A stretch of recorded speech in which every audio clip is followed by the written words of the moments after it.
Bonjour à toutes et à tous, merci d'être là pour venir m'écouter parler d'OpenTelemetry.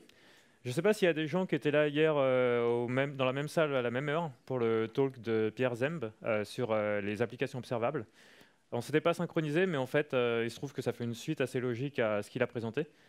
Donc voilà, si vous ne l'avez pas vu, vous pourrez le revoir après. Mais on va plus parler d'implémentation et surtout avec OpenTelemetry. Donc je vais commencer par me présenter rapidement. Je m'appelle Vincent, je suis développeur à Ubisoft, pas du tout sur les jeux vidéo, mais dans une nouvelle équipe qui s'appelle Engineering and Platform. On fait une nouvelle plateforme interne qui a pour vocation de fournir des services managés, donc en interne à tous les gens d'Ubisoft, pour que ce soit pour les jeux ou pour d'autres types d'applications, des services managés type cluster Kubernetes, base de données, etc., qui peuvent tourner à la fois sur le cloud interne Ubisoft, OpenStack, ou sur des clouds publics, AWS, GCP, etc. Et donc du coup, forcément, on a des applications qu'on code et qu'on déploie, et puis d'autres qu'on ne code pas, des tierces parties, et qu'on a besoin de savoir si elles fonctionnent bien, etc. D'où l'observabilité, OpenTelemetry, etc. Donc, on va commencer par voir un peu le problème qu'on va essayer d'aborder, de corriger aujourd'hui. Une petite présentation d'OpenTelemetry, évidemment, j'espère que vous êtes là pour ça. Comment on l'utilise à Ubisoft, en tout cas dans mon équipe, parce qu'il y a d'autres équipes qui l'utilisent aussi de manière différente, parce que c'est toujours plus facile à travers un cas d'utilisation. On va voir comment ce qu'on peut faire avec, par exemple, générer automatiquement des métriques ou des logs à partir des traces, et les stratégies de déploiement. Donc on va commencer en douceur avec les logs. Les logs, normalement, tout le monde connaît. On va appeler ça des événements bruts en général. Il n'y a pas trop de complexité, quoique. Déjà, est-ce que vous n'avez pas de problème de librairies que vous rajoutez dans votre code qui vont utiliser des librairies de logging différentes, avec des configurations différentes, etc. Tout ça, déjà, c'est pas évident. Sur quelle sortie on émet nos logs? Globalement, on est à peu près standardisé sur stdout, mais on a souvent des trucs qui veulent écrire dans des fichiers, etc. Quel format? Pareil. Bon là, je pense que 2022, on est à peu près stabilisé autour du JSON. Là où ça devient plus compliqué déjà, c'est est-ce qu'on arrive à faire des logs structurés ou pas? C'est-à-dire, est-ce qu'on a un message dans lequel on va rajouter des informations dynamiques? Typiquement un message qui pourrait nous dire l'utilisateur Toto n'a pas réussi à faire telle opération. Et donc dans ce cas-là, si on veut récupérer des informations, on va être obligé de parser cette chaîne de caractères. Ou alors est-ce qu'on fait des logs structurés, c'est-à-dire qu'on a un message générique et nos informations dynamiques, on les met dans des champs, comme un peu comme ce qu'on a là, avec par exemple le pass de la requête, la méthode, etc. Et quand bien même on arrive à faire ça, comment est-ce qu'on nomme nos champs? Est-ce qu'on a des conventions de nommage? Est-ce qu'entre les différentes applications qu'on peut avoir, on utilise les mêmes noms ou pas? Par exemple, la méthode HTTP, HTTP pour récupérer pour faire un appel HTTP. Est-ce que vous l'appelez méthode? Est-ce que vous l'appelez HTTP méthode? Request méthode, en fonction des différentes applications. Et comment est-ce que vous faites du coup pour faire des requêtes sur vos logs, cross-application, pour retrouver par exemple tous les logs en erreur 500, quelle que soit l'application? Au niveau de l'implémentation, alors généralement on fait du Elasticsearch, Kibana, Logstash, FluentD, FluentBit, Fluent, ce que vous voulez. Voilà, donc ça c'est la partie log. La partie metrics, alors c'est juste une petite revue des logs metrics trace avant de vraiment attaquer le sujet, qui est vraiment une agrégation. Donc je ne vais pas rentrer trop dans le détail. L'idée c'est qu'on a à peu près les mêmes problématiques de nommage des métriques. Là, je vous ai mis un petit exemple format Prometheus. Est-ce qu'on a des conventions de nommage entre les différentes applications? Quel type d'unité on met? Pareil pour les labels. On va avoir des labels pour les méthodes, les passes, etc. Est-ce que c'est les mêmes entre les applications? Est-ce que c'est les mêmes entre vos logs et vos metrics? Et donc, du coup, comment est-ce que vous pouvez faire la relation avec les logs? Est-ce que si vous faites des requêtes sur vos metrics, vous arrivez avec le même type de requête, c'est-à-dire sur les labels, à faire les mêmes avec les logs? Pour ne pas avoir à tout refaire différemment, etc., etc. Pas mal de questions. Et au niveau de l'implémentation, bien souvent dans notre univers cloud native, comme on dit maintenant, c'est du Prometheus, du Grafana pour visualiser, etc. Les traces, je vais rester un peu plus dessus parce que c'est un peu plus nouveau, c'est moins utilisé. L'idée, c'est vraiment d'aller voir en profondeur, contrairement aux metrics où c'était vraiment une agrégation, on va dire, on va rester en surface. Là, on va avoir de la visibilité en profondeur. Donc, désolé pour ceux qui connaissent un peu, je vais faire 30 secondes de présentation des traces. Qu'est-ce que c'est une trace? C'est une hiérarchie de span, et un span, c'est un timing en gros entre d'une opération, un début et une fin. Et c'est quelque chose qui est super utile, surtout dans le monde distribué. On va avoir différents services qui vont contribuer à processer une requête utilisateur. Donc là, vous avez un exemple sur le côté. Et donc, on voit bien qu'on passe par un API Gateway dans un service A, qui part dans un service B, qui part dans une base de données, etc. Et donc, chacun peut émettre des spans, et il y a une hiérarchie entre tous ces spans. Donc, on va partager un contexte quand on va faire des requêtes à des services, d'autres services. Le trace ID, etc. Et donc ces spans, ce n'est pas seulement une durée, c'est aussi des informations, une opération, le nom d'une opération, des attributs, donc clés, valeurs. On peut y ajouter des logs aussi qui vont avoir un timestamp, etc. Et très intéressant aussi, c'est alors un truc qui est souvent oublié, qui est malheureusement pas assez mis en avant, c'est que les traces et les spans, c'est pas uniquement pour faire du débugage en cas de problème, comme on peut avoir avec les logs ou les metrics, ou savoir comment ça se passe, c'est aussi pour comprendre notre architecture, ce qui se passe et comment ça fonctionne. Quand vous êtes nouveau sur un projet, vous pouvez aller regarder quelques traces et vous allez vite comprendre quelle est l'architecture, par où ça passe, qu'on commence à passer par, on a un API Gateway, on a 4 services, on a 2 bases de données Mongo, etc. Et on peut s'en servir aussi pour faire du service graph, c'est les petits graphes qui vous montrent par où ça passe visuellement, etc. Ça peut être très sympa. C'est une des manières de le faire. Et donc, on va avoir le même genre de problématique. Pareil, les noms des attributs. Est-ce que ça va être les mêmes que dans vos logs, etc., dans vos métriques? Est-ce que vous avez une convention de nommage entre vos applications? Quelle va être la relation entre les logs, les métriques et les traces? Comment vous pouvez passer de l'un à l'autre? Ou est-ce que c'est des trucs complètement isolés et puis vous ne pouvez rien faire, pas de lien entre eux, etc. Et en termes d'implémentation, souvent on parle de Jaeger, qui a un back-end avec une UI pour visualiser les traces. Donc, si je résume un peu le problème, et que je bois un peu. On parle souvent dans l'observabilité des 3 piliers d'observabilité, les logs, les métriques et les traces. En fait, c'est surtout les 3 silos. Parce qu'on a une application unique et qui va nous générer des métriques, des logs et des traces. Mais chacun va partir dans des chemins différents pour aller dans des destinations différentes. Donc, vous avez des collecteurs différents, des processing différents pour les enrichir de manière différente. Souvent des UI différentes. Vous allez avoir un Kibana, un Grafana, un Jaeger, ce que vous voulez. Et très souvent, pas de lien entre. Et donc la question, c'est comment est-ce qu'on fait pour faire le lien entre tout ça? On a beaucoup de duplications. Ça demande beaucoup de connaissances et de compétences pour arriver à résoudre des problèmes ou à comprendre quelque chose en cas de problème. Il n'y a que quelqu'un qui a passé longtemps sur l'application, qui connaît bien, qui est capable de se dire tiens, attends, là, tu as atteint les limites de ce que tu peux faire en termes de requêtes sur tes logs, va regarder dans les traces, mais alors il faut que tu fasses une requête de telle manière parce qu'en fait les champs ils ont tel nom, etc. Et si vous ne connaissez pas, vous allez y passer des jours. Donc du coup un temps d'intervention assez important, et donc clairement ce n'est pas un mode idéal du tout. Donc qu'est-ce qu'on peut faire? Notre objectif ici, ça va être vraiment d'avoir une vision unifiée, de se dire en fait on a une seule application. Pourquoi est-ce qu'on est obligé de tout séparer comme ça et d'avoir des vrais silos? Est-ce qu'on ne peut pas avoir un truc un peu plus unifié?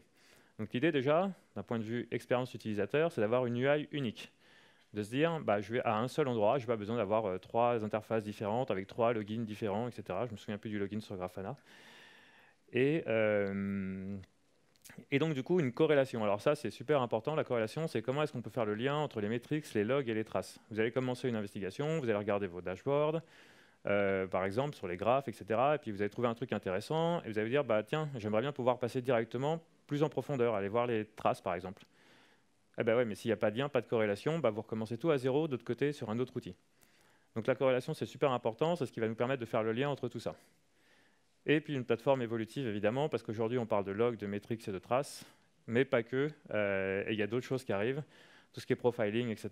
Et on va en parler un peu plus à la fin. Donc après, je vais pas... globalement, il y a deux camps. Il y a la partie on-premise et SaaS. On-premise, ça va être tout ce qui est plus open source ou même payant en mode enterprise, les Grafana, les Elastic, etc. Ou on-premise, tout ce que vous allez pousser à l'extérieur, les Datadog, les Lightstep, etc. Là, je vais m'attacher un peu plus sur le côté on-premise, en prenant Grafana comme exemple, mais ce n'est pas obligatoire. C'est juste parce que c'est ce qu'on utilise aussi en ce moment à Ubisoft. Juste un truc avant de passer à la suite. Donc il y a le petit schéma avec les metrics, log et traces qui sont un peu enroulés. Ça représente bien cette idée de ne plus les voir comme des silos. Il y a une analogie aussi qui est sympa, qui est celle du cube. Donc vous avez votre application, vous la mettez dans un cube, et chaque facette, en fait, c'est une manière différente de voir à l'intérieur ce qui se passe. Il y en a une, ça va être vos logs, l'autre les metrics, les traces, les alertes, etc. Et donc l'idée, c'est de se dire, bah, je le prends, je commence à regarder quelque chose, je regarde avec avec des graphes, avec des métriques. Et puis à un moment donné, bah, je vois pas, il y a une montagne devant, il y a un truc, je vois pas ce qu'il y a derrière parce que c'est une vision trop agrégée. J'aimerais bien juste pouvoir le tourner et puis voir bah, la même chose mais de derrière. Et donc c'est un peu ça qu'on va faire. Je vais vous mettre un petit exemple. Donc ça c'est une petite démo de ce qu'on peut faire. Alors ça c'est sur du Grafana avec, hop là, avec un graphe. Ça y est, c'est parti. Avec un graphe de latence. Donc on avait un pic sur la latence et en fait on aimerait bien bah, juste pouvoir savoir, avoir un exemple de requête, d'une requête qui a pris du temps. Et donc du coup avec un truc qui s'appelle les exemplaires, on reviendra un peu plus dessus derrière, bah, on peut simplement cliquer sur un point, là où il y avait un pic de latence, et puis avoir le détail de ma trace. Je peux voir dans les spans, je peux me promener dedans, je peux voir tous les attributs, les headers de la requête, etc. Sur quel pod ça tourne, tout le contexte, parce que du coup ça a été enrichi, donc tout le contexte dans lequel ça tourne.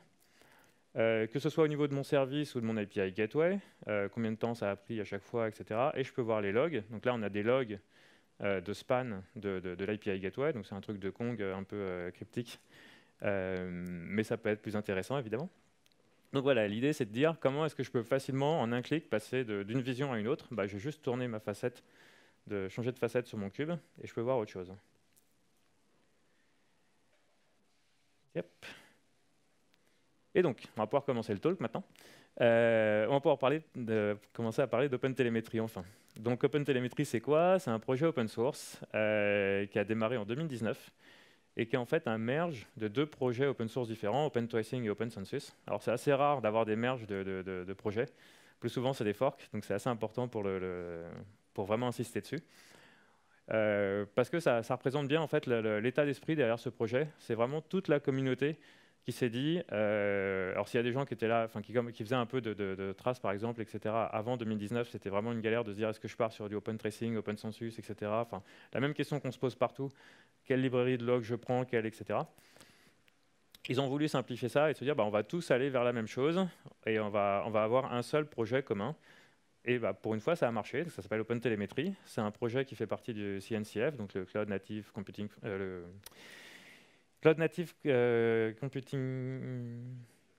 Foundation, merci, CNCF, avec énormément de contributeurs.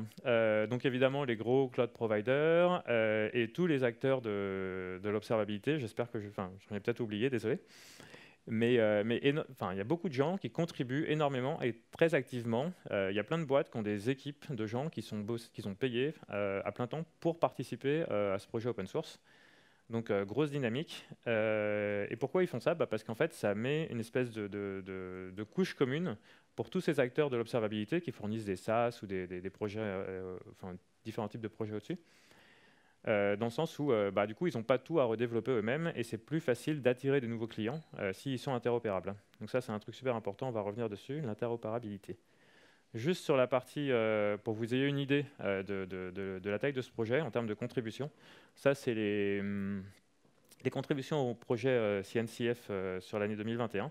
Donc le bleu en haut, là-bas dans le coin, c'est évidemment Kubernetes, le premier, pas photo. Le deuxième, c'est OpenTelemetry, bien avant tous les autres. Donc c'est quand même un super gros projet. Et il y a beaucoup de choses dedans. Donc qu'est-ce qu'il y a? Il y a des spécifications pour les traces, les metrics et les logs.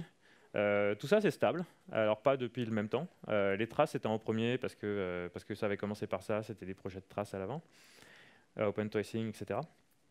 Donc c'est stable depuis un moment, les metrics depuis plusieurs mois et les logs depuis quelques semaines. Là, je parle des specs uniquement, c'est-à-dire tout ce qui est data model, etc. Ça ne veut pas dire que dans les différentes librairies que vous avez utilisées dans vos langages, ça va être stable. Généralement, ce n'est pas forcément le cas. Ça dépend des langages. Un truc super important, c'est les conventions de nommage, les semantic conventions. J'ai beaucoup parlé de la problématique de dire comment on nomme les champs, etc., entre différentes applications, entre les logs, les métriques et tout. Et avec ça règle ce problème-là. Il y a une convention de nommage. Comment vous définissez le nom du champ pour les status codes de vos réponses HTTP. Et ben voilà. La propagation, ça définit comment on va propager des informations d'un service à un autre dans un mode distribué, le trace ID, etc. Le protocole, il y a un protocole qui s'appelle le Open Telemetry Protocol, OTLP, Open Telemetry Line Protocol, qui définit comment est-ce qu'on peut transférer nos traces, nos logs et nos metrics dans le data model Open Telemetry de quelque part à quelque part d'autre, donc gRPC, HTTP, JSON, etc. Des implémentations, évidemment, avec des API et des SDK dans plein de langages différents. Donc l'API, c'est ce que vous utilisez si vous créez une librairie pour vous connecter à Mongo, par exemple. Et du coup, vous allez utiliser l'API OpenTelemetry uniquement pour, par exemple, générer des spans. Et de base, ça ne fait rien, c'est du no-hop. Et quand vous développez une application, vous rajoutez le SDK, vous le configurez pour dire j'ai envie de pousser mes spans à tel endroit. Et du coup, toutes les librairies en dessous qui ont une dépendance sur l'API d'OpenTelemetry vont s'activer et ça va générer plein de spans dans tous les sens. Donc support de pas mal de librairies dans différents langages, 11 langages différents. Et il y en a deux qui sont un peu plus chanceux, c'est Java et Python, parce qu'ils ont support de l'instrumentation automatique. C'est-à-dire que vous pouvez faire un test, commencer à jouer avec, sans aller changer votre code. En Java, typiquement, c'est Java Agent, donc vous rajoutez juste un peu de config sur le démarrage de votre JVM, etc. Et pour savoir où pousser vos spans, vos traces. Et du coup, vous n'avez pas de code à changer, et automatiquement, ça va retrouver des informations, les librairies, les machins, etc. Et vous faire des spans pour vos requêtes HTTP que vous traitez, etc. Et surtout le collecteur. Alors ça, c'est une grosse partie du projet OpenTelemetry.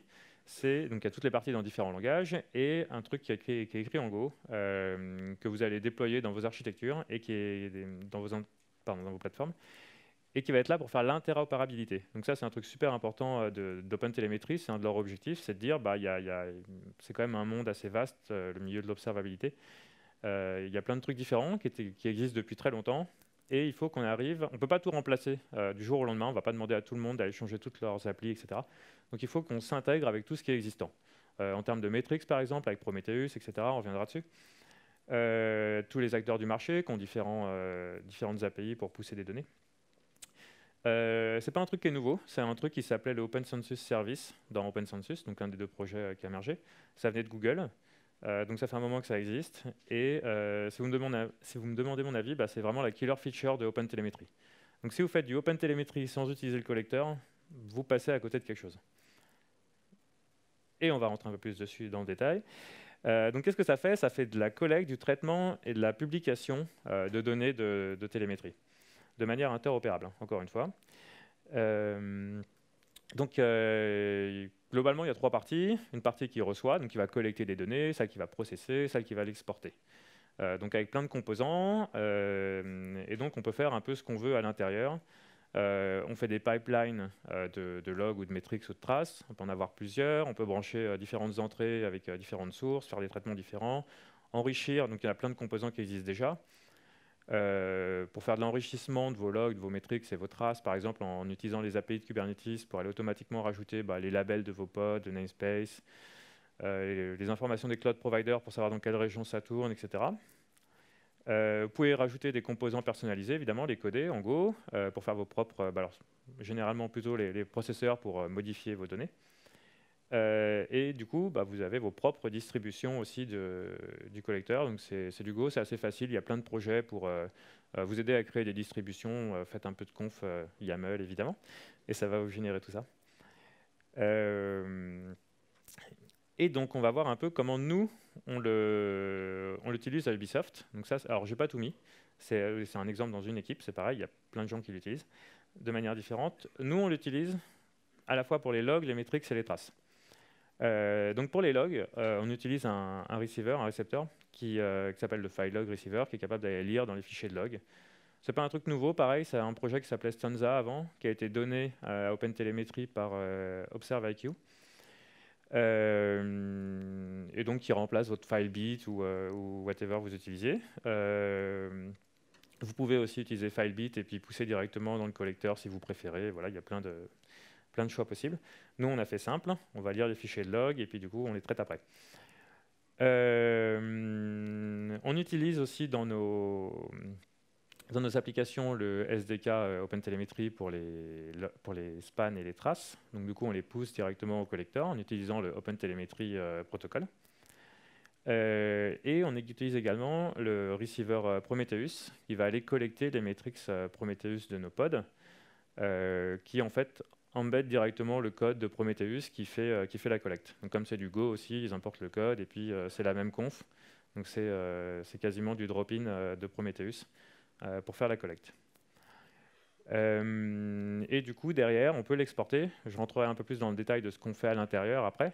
Mais on peut avoir des processeurs qui vont s'appliquer aux 3 types de données et qui vont aller utiliser l'API de Kubernetes pour retrouver, comme je disais tout à l'heure, les métadatas, etc. Au niveau de l'export, en fait, c'est vraiment le collecteur, c'est vraiment une plateforme de routage également. Vous avez vraiment la main sur vos données. C'est pas juste un peu de processing, etc. Vous pouvez dupliquer les informations, les filtrer, etc., les envoyer vers différents backends comme vous voulez. Donc nous, par exemple, on a une contrainte, on est obligé d'envoyer nos logs sur un service Elasticsearch en interne qui est utilisé derrière par la Sécu pour faire des audits de logs, etc. Donc du coup, on les envoie là-bas, on peut formater comme on veut les données, rajouter des labels si on a besoin. On les envoie également, donc comme je disais, notre plateforme unifiée, elle est basée sur la stack Grafana, donc Loki pour les logs, le back-end, Tempo pour les traces, et Prometheus ou Myrmir ou ce que vous voulez pour les metrics. Et donc du coup, on peut envoyer également nos logs vers du Loki, on peut dupliquer comme on a envie.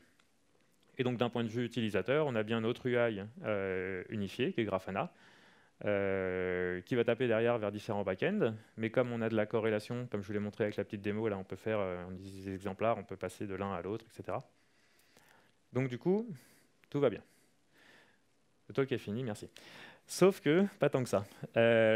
En fait, si on regarde sur le côté à gauche, dans notre application, ça reste quand même un peu complexe. On a encore 3 libs différentes, une pour les logs, OpenTelemetry pour les traces, et puis pour les metrics, on utilise encore Prometheus. Pourquoi? Parce que je vous l'ai dit tout à l'heure, même si le data model il est stable, c'est l'implémentation dans tous les SDK et tous les langages n'est pas au même niveau. Donc globalement, les traces, il n'y a pas de problème, vous pouvez y aller. De toute façon, vous n'avez pas trop le choix, il n'y a plus vraiment d'alternative maintenue. En revanche, dans ce qui est metrics et logs, ce n'est pas le cas. Parce que interopérabilité. Donc, ils se sont dit, on ne va pas essayer de tout changer du jour au lendemain. Encore une fois, on va s'intégrer dans ce qui existe déjà. Prometheus a déjà pas mal de clients dans plein de langages qui peuvent être utilisés. Donc, du coup, on va s'appuyer dessus. Et dans un premier temps, on va simplement scraper les metrics Prometheus. Ça ne veut pas dire que vous n'allez pas pouvoir utiliser aussi le SDK pour pousser des metrics directement. Mais bon, ce n'est pas encore là. Donc, du coup, ça veut dire que ça nous complexifie un peu la vie dans notre code. Il va falloir instrumenter tout ça de 3 manières différentes. Un petit exemple en Go. Comment on instrumente pour des logs, des métriques et des traces. Alors, ce n'est pas vraiment du code qu'on voit dans la vie de tous les jours. J'ai un peu exagéré. Mais ça vous donne une idée de, voilà, j'utilise le SDK de OpenTelemetry, Hotel, pour créer un nouveau span, je rajoute des attributs, donc j'ai un paramètre à ma méthode que j'ai envie de mettre un peu partout dans mon contexte. Donc je le rajoute, pareil je log, il faut que je mette mon même paramètre. Qu'est-ce que je fais? Je fais une super opération, je dors pendant une seconde. Pareil, on relog, on incrémente, enfin on observe le temps qu'on a mis dans un histogramme Prometheus. Etc. Et on termine notre span. Donc du coup, en fait, tout ça, on fait un peu la même chose. Enfin, on fait un peu la même chose. On est obligé de repasser les mêmes paramètres un peu partout. Et encore là, j'ai pas fait de corrélation. Si je vous fais la même avec la corrélation manuelle, c'est-à-dire que du coup, c'est à moi de faire le lien entre mes logs, mes traces et mes metrics. Il faut que je passe le trace ID, par exemple, un peu partout. Donc dans les logs, je rajoute le trace ID. Et en bas, quand j'utilise l'API de Prometheus pour modifier, avec mon observeur, mon histogramme, du coup c'est pareil, je suis obligé de vérifier, d'utiliser l'interface de l'exemplaire pour le rajouter avec l'exemplaire, etc. Donc l'exemplaire c'est quoi? C'est juste des clés valeurs. Donc je rajoute mon trace ID C'est ce qui permet après, derrière, de faire le lien et de dire, bah, tiens, en fait, le data point que j'ai collecté à un moment donné, il est associé en fait avec ce trace ID-là. Et du coup, quand il le graphe, bah, il peut faire le lien, comme on l'a vu tout à l'heure. Poum, poum, poum. Et donc, du coup, bah, le résultat de l'instrumentation, en fait, ça va être, on va avoir un métrique qui est une valeur agrégée. Donc là, je vous ai mis un exemple pour une requête HTTP. Donc, du coup, ça va être un compteur, donc 42 requêtes HTTP sur /toto. La même chose avec mes logs. Alors là, j'ai déjà un peu plus d'infos. Je vais pouvoir rajouter, qu'est-ce que je vais rajouter? L'utilisateur, etc., le code, etc. Je ne vais pas mettre toutes ces infos dans les métriques, parce que, enfin, je pourrais, mais à un moment donné, ça dépend de votre back-end aussi, parce que du coup, vous risquez d'avoir beaucoup je perds mes mots, ça y est. Beaucoup de métriques différentes, de time series différentes. Et le span, qui est une version beaucoup plus hiérarchisée et formatée du log, où pareil, on a l'heure de début, l'heure de fin, le nom de l'opération, des attributs, donc des clés et valeurs, pareil, l'utilisateur, le code, etc. On peut y ajouter des logs avec des timestamps et d'autres attributs. Donc la question qu'on va se poser, c'est c'est cool, mais en fait, est-ce qu'on ne peut pas définir l'un par rapport à l'autre, etc. Et si on générait les logs et les metrics à partir des traces? C'est là où ça va devenir intéressant. Je fais une petite pause du coup pour...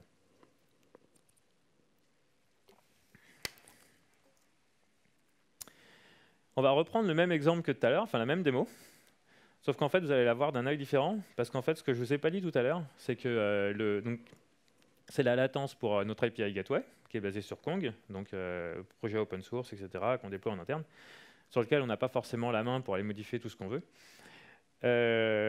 Et en fait, les métriques qui sont là, qui sont graphées, ce n'est pas des métriques qui ont été générées par Kong lui-même, même s'il a un plugin Prometheus pour générer des métriques. En fait, c'est des métriques qui ont été générées par OpenTelemetry, par le collecteur, à partir des traces. Parce que Kong a aussi un plugin pour générer des traces. Et donc, du coup, nous, on s'est basé sur ces traces pour générer des métriques. Pourquoi on fait ça? Parce que du coup, on a la corrélation automatique, à savoir les exemplaires. Parce que sinon, c'est deux plugins différents de Kong. Donc, du coup, il ne sait pas faire le lien entre les métriques qu'il émet d'un côté et les traces de l'autre. Donc, on se retrouve avec deux silos. Donc, nous, du coup, on part des traces et on génère les métriques et avec la corrélation qui va bien. Donc, du coup, bon, je vais vous refaire. Ouais, ça y est. Voilà, donc du coup, quand on clique dessus, on a bien le lien avec le Trace ID, parce que du coup, il a été inséré automatiquement par l'OpenTelemetry Collector à partir des traces qu'on voit ici. Donc, si on regarde un peu plus à l'intérieur du collecteur, donc c'est à peu près la même vue que tout à l'heure, c'est les mêmes entrées, c'est les mêmes sorties.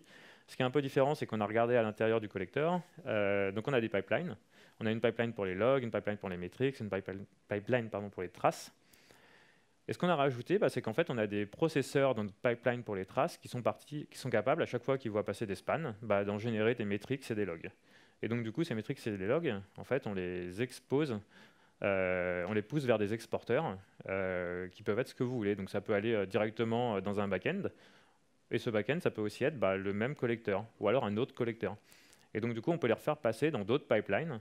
Donc là, nous, ce qu'on fait, c'est qu'on les refait passer dans le même collecteur, dans les pipelines de log et de metrics, ce qui fait que ça va être enrichi de la même manière que des metrics classiques qu'on irait collecter sur des pods. Donc, ils vont avoir les mêmes labels, les mêmes machins, etc. Et donc, du coup, en fait, on a une génération gratuite de metrics et de logs à partir de nos spans. Mais donc, du coup, on a quelque chose... Enfin, la question, ça va être quand est-ce qu'on fait l'un, quand est-ce qu'on fait l'autre? Parce que du coup, on est toujours en train de scraper nos metrics Prometheus sur les pods, de récupérer les logs, et en même temps, on en génère d'autres. Dans quel cas est-ce que je fais l'un? Dans quel cas est-ce que je fais l'autre? Il y a ce petit diagramme que j'aime bien de Peter Bourgon, qui avait fait un article pas mal il y a un moment sur justement le lien entre les metrics, les logs et les traces. Qui fait qu'en fait, c'est vrai qu'on les voit comme on les présente tout le temps comme des silos, mais en fait, il y a un lien, et il y a souvent des parties communes entre les logs, les metrics et les traces. Donc évidemment, il y a des moments où vous allez avoir des metrics qui vont pas avoir de lien facile à faire avec des traces. Typiquement, dans votre application, si vous avez une queue, par exemple, à un moment donné, vous avez peut-être envie d'avoir un compteur pour savoir quelle est une gauche pour savoir quelle est l'utilisation de cette queue. Est-ce qu'elle a 3 éléments en attente, 12, 45, et quand vous êtes à 42 000, il y a un problème. Donc ça va pas être facile de générer ça automatiquement à partir des traces que vous voyez passer, etc. Par contre, il y a des choses où ça marche super bien. Bah, vous avez des requêtes HTTP qui rentrent. Et bah, du coup, les traces, c'est un bon exemple d'informations qui sont liées aux requêtes HTTP. Et bah, vous allez pouvoir en générer automatiquement des métriques, des histogrammes sur la latence, le nombre d'erreurs, etc. Tout ça. Pareil pour les logs. Si vous avez l'habitude de loguer à chaque fois que vous avez une requête HTTP, bah, arrêtez de le faire. Vous allez générer vos logs automatiquement. Vous aurez toutes les informations à partir des spans et vous n'avez pas besoin de dupliquer toutes les informations que vous voulez mettre. Et quand vous voulez rajouter l'ID de l'utilisateur quelque part, bah, vous n'avez pas besoin de le remettre partout. Donc, bah voilà, c'est un peu ce que je disais. Quand est-ce qu'on le fait? Alors, surtout là où c'est intéressant, c'est pour compléter des informations manquantes. Donc, pareil, toujours dans la même idée, interopérabilité, etc. Allez pas tout remplacer du jour au lendemain. Si vous savez que vous avez des zones sombres dans votre application, vous ne savez pas trop ce qui se passe, vous ne savez pas trop comment ça marche, etc. Ou que ce soit votre application d'ailleurs, ou que vous développez, ou d'autres que vous déployez mais que vous n'avez pas développé. Vous manquez de métriques, vous manquez, etc.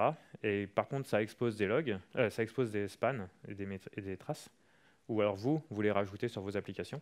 Et bah, du coup, vous pourrez aussi en générer des métriques pour avoir une vision différente, une vision plus large, et être capable de grapher ça, par exemple, sur un Grafana, etc., pour avoir une première approche un peu plus high level. Donc les requêtes HTTP, ça passe bien. Tout ce qui est globalement interaction entre services, dès que vous allez rajouter de l'OpenTelemetry pour les traces dans vos applications, si vous avez des librairies pour causer à du Mongo, du Postgres, whatever, par exemple, ça va vous générer. Souvent, les librairies, dans la plupart des langages, sont automatiquement instrumentés, vont vous générer des spans qui vont bien. Et donc, à partir de ça, bah, forcément, vous allez pouvoir réutiliser ces spans pour créer des métriques sur la latence de vos requêtes Mongo, Postgres, ce que vous voulez. Ou sur les applications tierces, bah, comme je disais, notre exemple avec Kong par exemple, où du coup on ne peut pas vraiment faire ce qu'on veut, on n'a pas la main non plus facilement sur tous les labels qui sont exposés dans les métriques Prometheus. Et ben là du coup, avec ça on peut faire ce qu'on veut, parce que comme on va les générer nous-mêmes, on peut choisir quels attributs on va mettre dans les labels des métriques. Donc comment ça se passe? C'est un processeur d'OpenTelemetry Collector, et donc typiquement pour les métriques, ça va créer un histogramme qui va être basé sur les spans, et vous pouvez choisir quel attribut vous allez mettre. Donc si vous avez un autre avantage aussi, alors je ne sais pas si je l'ai mis, un autre avantage auquel je viens de penser que je n'avais pas mis, c'est ça vous évite d'aller remodifier votre code quand vous avez besoin de modifier les labels qui sont présents sur vos métriques par exemple. Donc si à un moment donné vous dites ah bah c'est bien, j'ai mon histogramme, j'ai mes latences, mais uniquement par chemin par exemple, et je ne les ai pas par méthode HTTP, et en fait j'ai envie de savoir faire une différence entre mes requêtes GET et mes requêtes POST parce que c'est pas du tout le même traitement derrière. Normalement vous allez vous retourner dans le code, vous rajoutez ça, etc. Si vous les générez automatiquement à partir des spans, c'est juste un peu de conf, c'est un truc de conf à rajouter, et vous n'avez pas forcément besoin de retourner dans l'applicatif. Donc les avantages, simplification de l'instrumentation du code, c'est-à-dire qu'il y a des endroits où vous n'êtes plus obligé d'instrumenter en 3 exemplaires. Vous n'avez pas besoin de rajouter une entrée de log à chaque fois pour chaque requête HTTP par exemple. Vous avez la corrélation automatique, parce que la corrélation manuelle, ça demande un peu de boulot, il faut le faire partout, etc. Il ne faut pas se tromper. Donc c'est toujours plus sympa quand ce n'est pas nous qui avons besoin de le faire. Donc typiquement les exemplaires. La rétention des métriques aussi, c'est beaucoup plus facile de stocker, et ça coûte beaucoup moins cher de stocker des métriques que des spans, parce que forcément vous n'avez pas le même niveau de granularité, c'est agrégé, etc. Donc pour avoir une rétention beaucoup plus longue, donc ça peut être intéressant. Et comme je disais au début, avoir des vues différentes, donc vous reprenez votre cube et puis vous le regardez de manière différente. Et puis peut-être qu'à un moment donné, effectivement, même si vous avez toutes les traces, toutes les infos, etc., c'est peut-être plus sympa de voir une vue un peu high level à travers des graphes, plutôt que d'arriver direct et de vous dire ouais, super, mais comment je trouve ma trace qui correspond bien.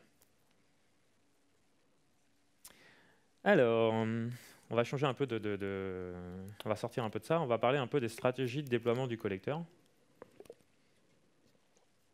Parce que j'aimerais bien insister un peu sur le collecteur, parce que c'est vraiment une partie super importante d'OpenTelemetry, qui est malheureusement souvent un peu laissée de côté. Les gens ils prennent OpenTelemetry, ils se disent super, je le rajoute dans mon code, j'ai le SDK, et puis je peux exporter direct vers un service derrière qui accepte de l'OpenTelemetry en entrée. Vous faites des traces, vous poussez vers Tempo, ça accepte l'OpenTelemetry, et puis vous passez en direct. Sauf que si vous faites ça, vous ratez pas mal de choses.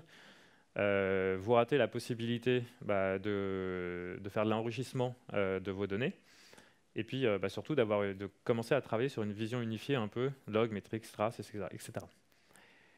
Et donc, comment on déploie? Alors, il y a trois manières principales de déployer le collecteur. La première, c'est en tant qu'agent. Donc là, nous, on est basé sur dans un cluster Kubernetes. Donc, en tant qu'agent, on utilise un daemon side Kubernetes. C'est-à-dire qu'on va avoir une instance par nœud du cluster. Et donc, on va s'en servir pour collecter les logs. Si vous avez besoin de collecter les logs, par exemple, la seule manière de le faire, comme les logs sont sur chaque nœud pour des applications qui tournent sur chaque nœud, vous êtes obligé d'être dessus. Qu'est-ce qu'on fait? On collecte aussi les metrics. Alors, les metrics, soit vous pouvez les collecter au niveau global. Nous, ce qu'on fait, c'est qu'on les collecte en fait par nœud. Comme on a déjà un agent sur chaque nœud, on filtre. Donc, on utilise le Prometheus Receiver avec la configuration Prometheus classique, utilise le service Discovery pour Kubernetes. Et donc, du coup, on le filtre en fait pour récupérer que les pods sur le nœud en question. Donc, chaque agent collecte que les metrics des pods qui sont sur le même nœud. Comme ça, s'il y en a un qui tombe, qui a un problème, ça n'affecte pas les autres. Qu'est-ce qu'on a? On fait après tout ce qui est collecte d'informations sur tout ce qui est local au nœud, donc le kubelet, les informations de la machine, de la VM, de ce que vous voulez, etc.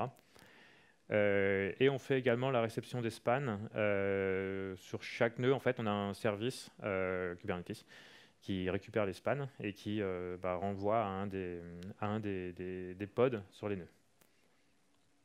La deuxième solution, c'est ce qu'on appelle le mode standalone. Donc vous avez une seule instance qui tourne dans tout votre cluster.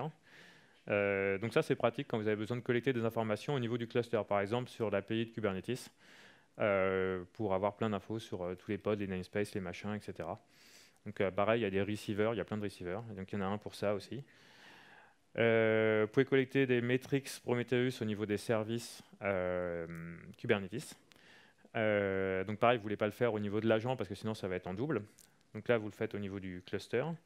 Vous pouvez également vous en servir pour récupérer les spans format OpenTelemetry. Nous, on le fait au niveau de l'agent, mais après, c'est question de préférence. Et vous pouvez également... Ouais, je dirai après. La troisième, c'est le sidecar déploiement. Donc, c'est dans un conteneur dans vos pods. Alors ça, celui-là, il est très pratique quand vous démarrez, quand vous n'avez pas le contrôle, quand vous voulez faire un POC, etc. Et surtout pour de l'interopérabilité entre l'application et l'environnement. Typiquement, vous avez une application qui est censée pousser ses metrics directement sur un agent Datadog, parce que ça a commencé comme ça, sauf qu'en fait, vous avez envie de migrer vers autre chose. Et du coup, vous pouvez mettre un sidecar, par exemple, OpenTelemetry Collector, qui a un receiver Datadog, et donc qui va pouvoir récupérer les metrics et après les transformer dans son format interne. Et après, vous en faites ce que vous voulez. Donc, vous pouvez l'exposer, par exemple, au format Prometheus.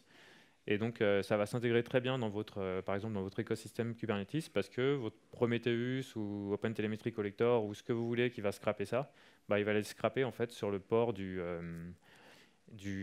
collecteur qui est dans le conteneur. Donc, du coup, ça vous permet de faire le lien entre différents types de formats. Donc c'est facile à mettre en place, forcément. Oui, il y a un opérateur OpenTelemetry Collector qui vous permet de faire de l'injection automatique de sidecar container dans vos pods. Il y a une annotation à mettre et ça marche bien. Et donc, oui, pardon, ce que j'ai oublié de dire, c'est que vous pouvez les chaîner. Donc vous n'êtes pas obligé d'en avoir un seul. C'est comme le Prometheus, la fédération de Prometheus. Vous pouvez passer d'un mode agent à un mode, pousser de vos agents vers un standalone qui va faire un traitement différent, etc. Alors, cool. Maintenant, vous avez envie de commencer. Donc, par où on commence? Je vais faire un peu de promo. Il y a le groupe CNCF Paris qui organise un workshop OpenTelemetry le 12 mai. Ce sera dans nos locaux à Ubisoft, à Saint-Mandé, à côté de Vincennes. Alors, ce n'est pas encore annoncé. Normalement, ça va être annoncé aujourd'hui ou lundi sur le groupe Meetup de CNCF Paris. Mais si ça vous intéresse et que vous avez envie de commencer à jouer avec, n'hésitez pas à aller faire un tour. Vous pouvez également aller sur le stand de Lightstep, parce qu'en fait, ça va être un workshop animé par les gens de Lightstep. Donc ils ont un stand là, vous pouvez aller leur poser des questions pour savoir quel est le programme, ce qu'ils vont faire, etc. Donc le jeudi 12 mai. Voilà, c'était la pub. Plus sérieusement, commencez par faire un POC, par jouer avec, par faire des démos, par montrer aux gens un peu ce qu'on peut faire avec. C'est la meilleure manière d'inciter les gens à l'essayer. Donc essayez, si vous faites du Java ou du Python, essayez l'instrumentation automatique. Ça marche bien, c'est pratique, ça va vous prendre 10 minutes et c'est réglé. Essayez avec le collecteur également. Vous installez le collecteur, bam, vous pouvez le configurer. Après, vous pouvez pousser vers ce que vous voulez. Presque. Et essayez de viser aussi surtout une plateforme unifiée, bon, je en reparlerai un peu après, Grafana ou peut-être un truc en SaaS. Vous pouvez prendre un truc en SaaS pour faire un test pour 2 semaines ou j'en sais rien, et puis vous regardez comment ça marche. Et puis vous voyez tout ce que vous pouvez faire avant, enfin tout ce que vous pouvez faire que vous ne pouviez pas faire avant. Pardon. Si vous avez du code existant, privilégiez l'interopérabilité, c'est-à-dire essayez pas de tout changer du jour au lendemain. Vous avez déjà du Prometheus, gardez-les. Vous avez déjà un truc de log, gardez-le, etc. Et commencez par essayer de combler les trous. Donc potentiellement avec des traces, parce que je sais que généralement les gens utilisent moins les traces. Et par exemple, le sidecar container qui peut facilement se déployer dans un pod existant pour collecter les traces et les envoyer quelque part. Vous n'avez pas besoin de tout changer dans votre infra pour faire un test. Et si vous démarrez sur un nouveau code base, posez-vous la question, et si finalement je faisais que des traces? Et finalement, est-ce que j'ai vraiment besoin d'avoir ma librairie de log? Est-ce que j'ai vraiment besoin d'avoir un Prometheus, ma lib de Prometheus pour exposer mes métriques moi-même? Ou est-ce que je ne fais pas que des traces? L'objectif, voilà, essayer de limiter au maximum la duplication, que ce soit dans l'instrumentation du code, que ce soit dans pareil, les UI, les backends, etc. Et surtout, faites attention aux conventions de nommage. Super important, les conventions de nommage. J'essaie d'avancer un peu parce qu'il ne reste plus beaucoup de temps. Qu'est-ce qui arrive après? Dans OpenTelemetry Collector, il y a un control plane qui va arriver pour faciliter la configuration à distance. Là, on a parlé d'instrumentation manuelle. Il y a tout ce qui est instrumentation automatique avec eBPF notamment. Pixie, qui est un projet c'est une boîte qui a été rachetée par New Relic, qui a été super sympa de le mettre en open source et de le donner à la CNCF, et qui est en train de s'intégrer avec OpenTelemetry pour récupérer plein d'informations automatiquement depuis les réseaux, CPU, mémoire, etc. Et pareil, pouvoir en faire des métriques, des traces, des logs. Continuous profiling. Je ne sais pas si 2022 sera l'année de Linux sur le desktop, mais clairement, ce sera l'année du continuous profiling. Donc, regardez si vous ne connaissez pas des outils comme Parka, Pyroscope, etc. C'est inspiré de Prometheus, en tout cas au niveau de la collecte, etc. Et il y a déjà des intégrations qui sont faites, notamment au niveau de Pyroscope avec OpenTelemetry, ce qui vous permet par exemple de passer des métriques aux traces au profil. Donc là, j'ai une petite démo rapide. Tac. Donc là, on est sur une trace. On voit qu'il y a un truc qui prend 1 seconde, mais on n'a pas de détails. Et donc, en fait, on a un lien direct pour avoir directement un flame graph du profil CPU. Et on voit ce qui se passe directement. Donc, ça peut être super intéressant. Quand vous avez besoin de creuser, c'est pareil. C'est encore une manière différente de voir ce qui se passe dans votre application. Et c'est pareil. C'est de la corrélation entre les profils et les traces. Tac. Mince. Pardon. Ah, désolé. On va y arriver. Conclusion. Qu'est-ce que vous devez retenir? Ça va vite. D'abord, le plus important, c'est de faire une prise de conscience de c'est quoi votre état actuel de monitoring, observabilité, appelez-le comme vous voulez en fonction de où vous en êtes dans le chemin. Demandez-vous combien de temps il vous faut pour trouver la root cause d'un problème. Combien d'outils différents? Est-ce que c'est des outils avec des logins différents, etc. Quel effort d'instrumentation vous avez besoin dans votre code? Et donc, du coup, commencez par privilégier les traces en premier. Essayez de combler les trous. Pareil, remplacez pas tout du premier coup. Regardez la génération automatique, les conventions de nommage, super important. L'interopérabilité, encore une fois. Et vraiment, ayez en tête, objectif, plateforme unifiée. Est-ce que vous partez vers du truc en SaaS ou on-premise? Finalement, quand vous faites de l'OpenTelemetry, vous êtes libre après de pouvoir router vos trucs où vous voulez, de pouvoir changer facilement. La corrélation, super important. Gardez bien la corrélation en tête. Expérience unifiée, root cause analysis. Et il me reste 7 secondes pour vous dire merci.